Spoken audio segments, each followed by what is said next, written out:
छत्रपति महाराज की। शाइस्ता खान पुणे में अपना डेरा डाले बैठा था। करीब 2 साल की मशक्कत के बाद शाइस्ता खान के हाथों में केवल एक ही किला लगा था, वो था चाकण। पुणे के बाकी सारे किले शिवाजी राजे के ही कब्जे में थे। हालांकि बहला फुसला कर उसने परिंडा के किले को भी जीत लिया था, लेकिन इतनी विशाल सेना के साथ मात्र 2 किले जीत पाना ये एक तरह से हार ही थी। बरसात का मौसम खत्म हो चुका था और अब शाइस्ता खान किसी नई योजना को बनाने में लग गया था।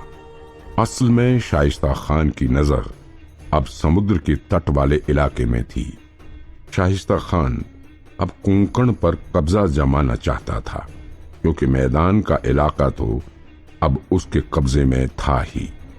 शाइस्ता खान ने कोंकण पर कब्जा जमाने की मुहिम के लिए परिंडा किले को जीतने वाले सरदार कहर तलब खान को चुना, क्योंकि कहर तलब खान काफी दिनों से शिवाजी पर नजर रखे था और वो उन इलाकों से अच्छी तरह से वाकिफ था।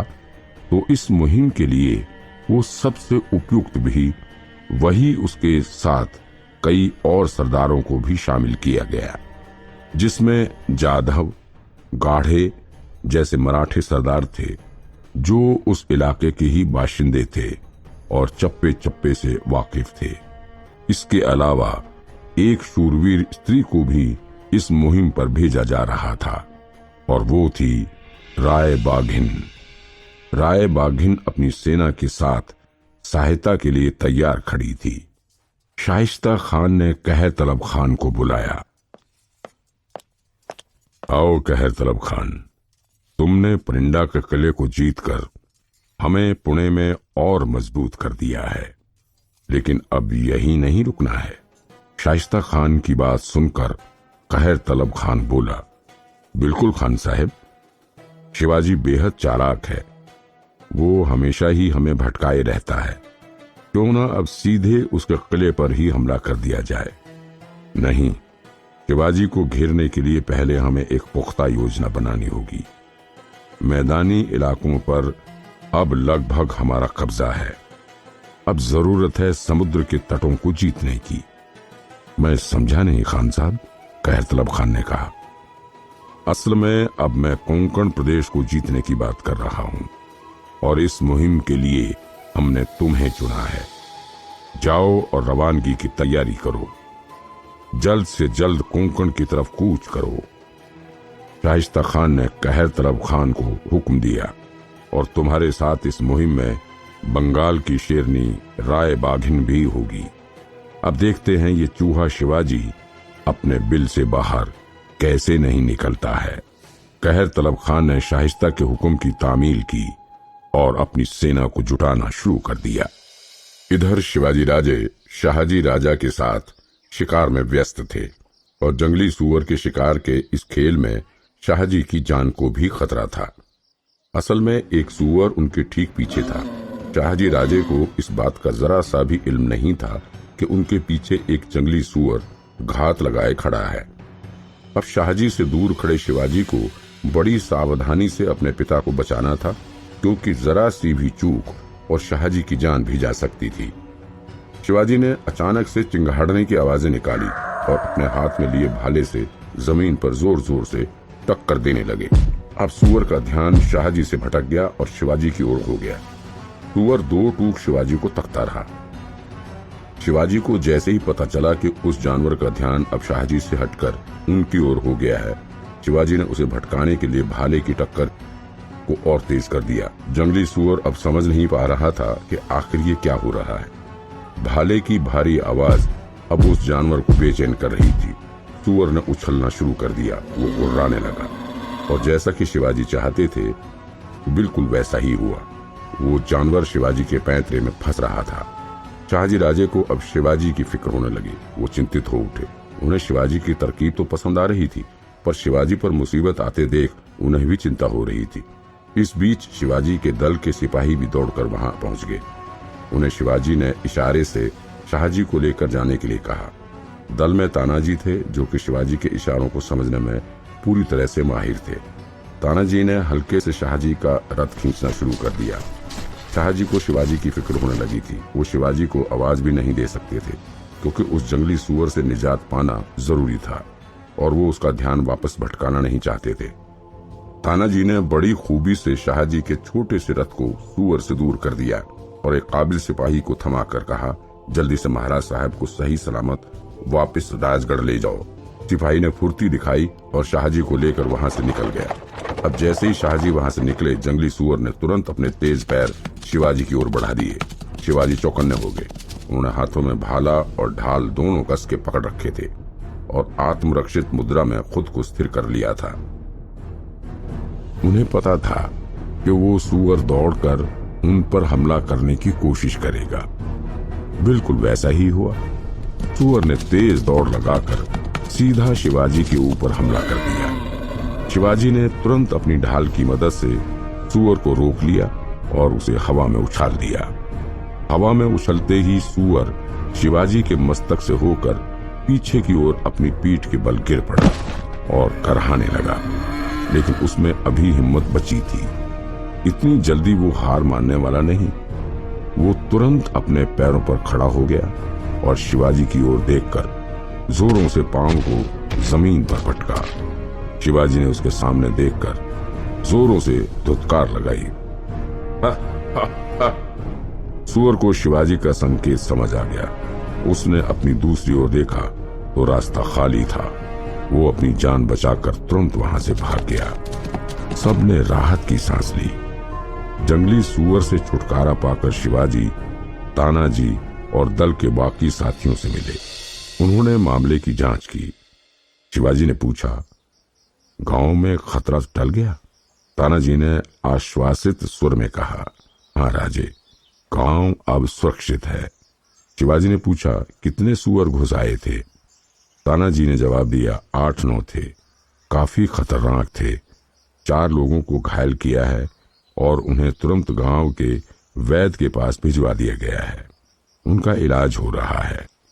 शिवाजी ने मन में सोचा, उन्हें इस सुअर की मुठभेड़ में अभी मुश्किल से आधा घंटा बीता होगा, लेकिन इस समय में ही तानाजी ने 7-8 बनैले सुअरों को मार दिया। कैसे? राजगढ़ के आसपास जिस तरह के जानवर रहते थे, उनमें जंगली सुअरों से निपटना सबसे मुश्किल था, और खास तौर पर तब जब वो गांव के भीतर घुस आए हों। असल में जंगली सुअरों की चमड़ी बहुत भारी होती है और तीर भी अक्सर उन पर काम नहीं करते हैं। शिवाजी ने तानाजी से पूछा कि उन्होंने इतने कम समय में कैसे सुअरों को खदेड़ा। तो तानाजी ने कहा, अब राजे आपकी ही रणनीति है जिसका इस्तेमाल मैंने यहाँ किया, और सुअरों को जंगल का रास्ता दिख गया। शिवाजी अक्सर अपने वीर मराठाओं से अपनी युद्ध नीति साझा करते थे। जब दुश्मन आपे से बाहर हो तो हमला मत करो, उसे शांत होने दो। अपना रक्षा कवच बाहर की तरफ रखो और दुश्मन से नजरें मिलाकर उसकी कमजोरी खोजते रहो, और जैसे ही वो शांत हो जाए या बौखला जाए, तुरंत वार कर उसे मार दो।